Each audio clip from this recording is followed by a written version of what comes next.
आज हम इस कहानी के माध्यम से आपको बताएंगे कि भगवान को पाने का सीधा सा रास्ता कौन सा है। तो एक गांव में एक बूढ़ी माई रहती थी।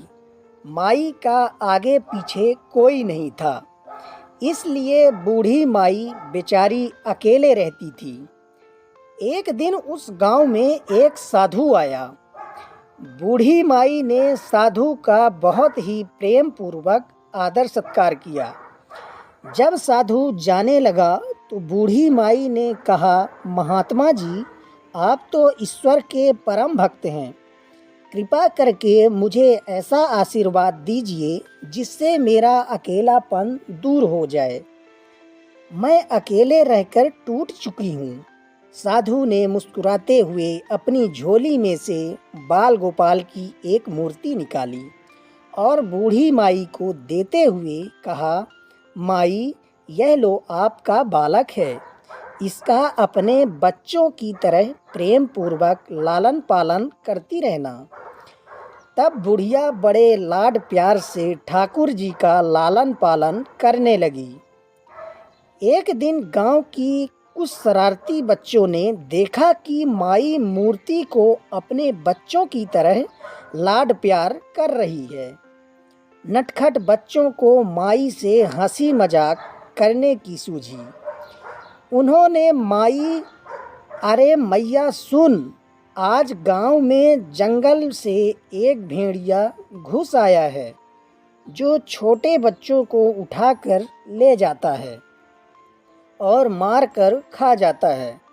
तू अपने लाल का ख्याल रखना, कहीं भेड़िया इसे उठाकर ना ले जाए।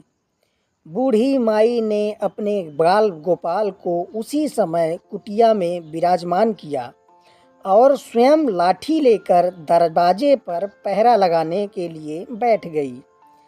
अपने लाल को भेड़िए से बचाने के लिए बुढ़िया माई भूखी प्यासी दरवाजे पर पहरा देती रही।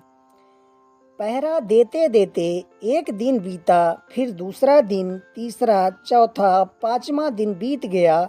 बुढ़िया माई 5 दिन और 5 रात लगातार बगैर पलके झपकाए भेड़िया से अपने बाल गोपाल की रक्षा के लिए पहरा देती रही। उस भोली भाली मैया का यह भाव देखकर ठाकुर जी का हृदय प्रेम से भर गया।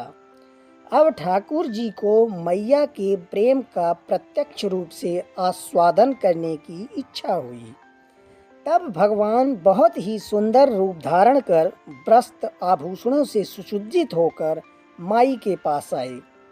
ठाकुर जी के पांव की आहट पाकर माई डर गई कि कहीं दुष्ट भेड़िया तो नहीं आ गया मेरे लाल को उठाने।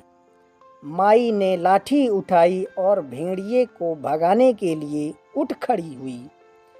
तब श्याम सुंदर ने कहा, मैया, मैं हूँ, मैं तेरा वही बालक हूँ जिसकी तुम रक्षा करती हो। माई ने कहा, चल हट, तेरे जैसे बहुत देखे हैं, तेरे जैसे सैकड़ों अपने लाल पर न्यौछावर कर दूं। अब ऐसे मत कहियो, चल भाग जा यहाँ से। ठाकुर जी मैया के इस भाव और एक निष्ठ को देखकर बहुत ज़्यादा प्रसन्न हो गए। ठाकुर जी मैया से बोले, अरे मेरी भोली मैया, मैं त्रिलोकीनाथ भगवान हूँ, मुझसे जो चाहे वह वर मांग ले, मैं तेरी भक्ति से प्रसन्न हूँ। बुढ़िया माई ने कहा, अच्छा आप भगवान हो, मैं आपको 100 बार प्रणाम करती हूँ। कृपा कर मुझे यह वरदान दीजिए कि मेरे प्राण प्यारे लाल को भेड़िया ना ले जाए। अब ठाकुर जी और ज़्यादा प्रसन्न होते हुए बोले, तो चल मैया, मैं तेरे लाल को और तुझे अपने निज धाम ले चलता हूँ, वहाँ भेड़िए का कोई भय नहीं है। इस तरह प्रभु बुढ़िया माई को अपने निज धाम ले गए। इसलिए भोलापन ही सच्ची भक्ति है जिससे ईश्वर रीझ जाते हैं। राधे राधे, सभी को जय श्री कृष्णा।